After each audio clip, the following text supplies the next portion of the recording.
Pois teño a sorte de, en todos estes anos, a verdade, coñecer moitísimos lugares de Galiza, estar en moitos festivais interesantes que eu non coñecía antes e probablemente non coñecería se non fose polo meu traballo. Este é o festival no que eu repito, no Festiletras, e penso que o único así que eu coñezo do Día das Letras Galegas e o que ten así de particular é precisamente iso, non? Que é un festival dedicado ás letras galegas concretamente. Pero despois coñezo outros festivais pois, que son igual máis dedicados á música ou festivais ou romerías ou festas gastronómicas pero esta ten en especial iso, que nótase que hai moita dinamización cultural por esta zona, que se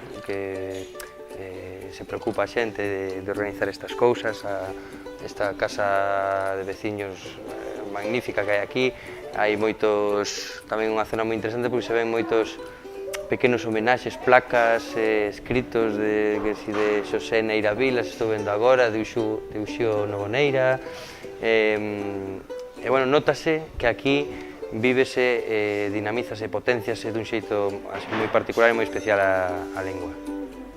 Nenas, nenos de menos de un metro, de máis dun metro, nenos calvos, nenas teñidas, tinguidas.